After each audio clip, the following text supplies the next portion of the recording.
이제는 안티 코로나를 넘어서 위드 코로나라는 말이 나올 만큼 언택트 문화가 어느 정도 자리를 잡게 됐습니다. 그래서 우리 일상 속에서 온라인과 모바일을 통한 배달 서비스나 또 전자상거래가 가장 중요한 요소가 되고요. 제조에서 또 물류 유통 지나는 흐름도 점차 업그레이드가 되고 있죠. 그래서 오늘은 작년 내내 시장 전반에 크게 뒤처지는 모습 보였지만 3월 저점으로부터 쭉 상승세 이어가고 있는 세계 최대의 우편 특송 업체죠. 페덱스에 대해서 이러한 긍정적인 분위기가 언제까지 이어질 수 있을지 그 전망에 대해 알아보도록 하겠습니다. 뉴노멀 시대의 흐름 변화가 가져오는 유통과 물류에 대한 소비 변화는 모든 업체에게 위기이면서도 또 기회였을 텐데요. 흐름을 잘 읽고 대비했던 업체들은 분명히 큰 이득이 있었을 것입니다. 페덱스의 주가를 살펴보면요. 자택 대기령으로 전자상거래를 이용하는 소비자가 급증을 하면서 지난 3개월 사이에는 특히 50% 이상 상승세를 보였는데요. 같은 기간에 S&P 500의 상승폭은 14%에 그쳤습니다. 그리고 지난 52주 최고가인 203.56달러까지 올라갔었는데 현재는 또 195달러 선을 마감을 했죠. 사실 페덱스는 1965년 예일대 경제학과 학생이었던 프레드릭 스미스가 1973년에 창업을 했었는데요. 이미 그 당시에 24시간의 그 안에 화물을 보내는 방법을 구상을 하면서 학기 말 리포트로 아이디어를 냈지만요. 효율적이지 않다는 이유로 C약점을 받았다고 합니다. 그럼에도 항공 운송 시스템에 대한 석사 논문까지 발표를 하면서 그 아이디어를 살려냈다고 하는데요.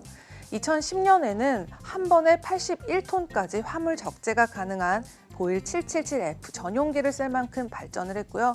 또 작년 10월에는 윙항공과 함께 드론 배송의 장을 열기도 했는데요. 이는 미국 최초로 미 연방항공청의 승인을 받고 주거지에서의 배송을 허가받았다는 의미가 크고요. 또 앞으로는 비포장 도로가 많은 지역이나 산간 지역의 경우에 제한이 있었던 단점을 극복하는 희망을 선사한 것입니다. 또 바퀴 달린 아이스박스처럼 생긴 이 페덱스 세임데이 봇으로 자율주행 기술 개발에 대한 대처를 취하면서요 화제를 모으기도 했죠. 그런데 페덱스는 코로나19 전부터 이번 사태 발생 전부터 구조조정을 또 진행 중이었다고 하는데요. 팬데믹이 퍼지기 전부터 7일 배송 서비스를 개시하고 대형 화물 운송도 이미 늘려난 상태였다고 합니다. 즉 페덱스 익스프레스를 상대적으로 저렴한 페덱스 그라운드 네트워크의 일반 배송을 이용할 수 있도록 함으로써 이 항공 배송 서비스는 타격을 입었지만 그래도 가정 택배 주문에 집중을 해서 수익 증대에 성공을 거둔 것입니다.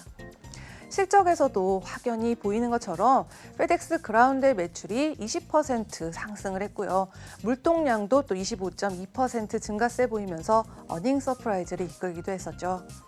그리고 이 페덱스 그라운드 매출에서 가정 배달이 차지한 비율은 72%로 전년 동분기에 기록했던 56%에 비해서 눈에 띄게 상승한 것이 특징이었습니다.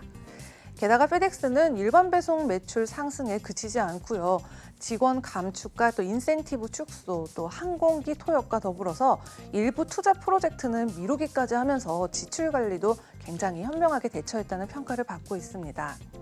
그리고 인베스팅닷컴의 분석가 28명 중에 16명이 매수 의견을 보이고 있는 만큼 이러한 거시적인 추세에 또 한동안 이어질 것으로 보이고 있습니다.